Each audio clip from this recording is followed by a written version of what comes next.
এই ছেলেটি একটি নির্জন দ্বীপে এক বিশাল কুমিরকে দেখেছিল, কিন্তু সে কাউকেই কিছু বলেনি। যখন সে দেখলো কিছু বন্ধু সেখানে ঘুরে বেড়াচ্ছে, তখন সে তার বেঈমান প্রেমিকাকে ছেড়ে দিয়ে নিজের বসকে নিয়ে একটি রহস্যময় গুহার দিকে রওনা দিল। সে গুহার দরজা কাঠের ব্যারিকেড দিয়ে বন্ধ করে দিল। সবাই তাকে পাগল ভেবে হাসতে লাগলো, কিন্তু কেউ জানতো না যে ছেলেটির আজই নতুন জন্ম হয়েছে। তার ঠিক একদিন আগেই এই দ্বীপে তারা সবাই সেই বিশাল কুমিরের মুখোমুখি হয়েছিল। সবাই প্রাণ বাঁচাতে দৌড়েছিল, আর ছেলেটি তার প্রেমিকাকে বাঁচাতে গিয়ে পড়ে গিয়েছিল আর তার মাথায় আঘাত লেগেছিল। তার মনে হয়েছিল প্রেমিকা তাকে বাঁচাবে, কিন্তু সে আগেই তার সহকর্মীর প্রেমে পড়েছিল এবং দুজন মিলে তাকে ফেলে পালিয়ে গিয়েছিল। আর তখনই তার মহিলা বস তাকে বাঁচাতে দৌড়ে এসেছিলেন, কিন্তু কুমির দুজনকেই খেয়ে ফেলেছিল।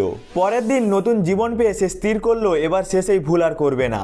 সে বুঝে গেল যে তার প্রেমিকা অনেক আগেই তাকে ঠকিয়েছে, কারণ সেখানে সবাই সহকর্মী ছিল।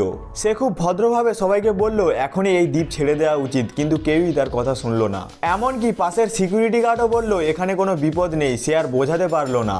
এখন সে শুধু তার বসের কথাই ভাবছে, যিনি আগের জন্মে তাকে বাঁচাতে চেয়েছিলেন। তিনি তার প্রতিটি পদক্ষেপ অনুসরণ করছিলেন। বস যখন একটি ভাঙা পাওয়ার ইউনিট দেখলেন, তখন ছেলেটির মনে পড়লো গতবার এই ইউনিটটাই ফেটে গিয়েছিল এবং বসের হাত উড়ে গিয়েছিল। সে সঙ্গে সঙ্গে তাকে থামিয়ে বলল এই ইউনিটটা ফেটে যাবে, কিন্তু বস বলল এটা একেবারে নতুন, কিচ্ছু হবে না। এমন সময় ইউনিট ফেটে গেল এবং দুজনই দূরে ছিটকে পড়লো। এখন বসেরও বিশ্বাস হতে লাগলো যে ছেলেটি সত্যি ঠিক বলছে। ছেলেটি বুঝে গেল সবকিছু আগের মতোই ঘটছে। তার মনে পড়লো রাত 8টায় একটি বড় ঝড় আসবে এবং কুমির আবার আক্রমণ করবে। ইউনিট ফাটার শব্দে সবাই সেখানে চলে এলো। ছেলেটি সবাইকে জানালো রাত 8টার পর আবহাওয়া খারাপ হয়ে যাবে এবং কুমির আবার পানির ভেতর থেকে বের হবে। সবাই বলল এখন তো আবহাওয়া ভালো, কিছুই হবে না, কিন্তু বস এখন তার উপর ভরসা করছিলেন, কারণ তিনি নিজের চোখে বিস্ফোরণ দেখেছেন। তবুও বাকিরা সেখান থেকে সরে যেতে রাজি হলো না। এটা দেখে ছেলেটি আর কিছুই বলল না। সে ব্যাগ তুলে নিল এবং বসকে বলল চলুন আমার সঙ্গে। বসও তার উপর ভরসা করে চলে গেলেন। যেতে যেতে ছেলেটি বাকিদের বাঁচার জন্য কিছু প্রয়োজনীয় জিনিস দিল, কিন্তু কেউই তা নিল না। কেউ জানতো না কুমিরের নজর এখন তাদের দিকেই। সেখান থেকে পালানোর মতো কোনো নৌকা ছিল না, তাই তারা শুধু গুহাতেই লুকাতে পারত।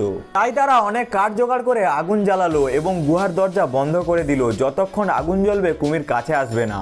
এদিকে তার বাকি মূর্খ সঙ্গীরা এখনো পার্টিতে মত্ত। তারা টেরই পেল না বিপদ কতটা কাছে চলে এসেছে। কিছুক্ষণ পর ছেলেটি সেখানে গিয়ে তাদের পাওয়ার বন্ধ করে দিল। এতে কুমির আবার পানিতে ফিরে গেল।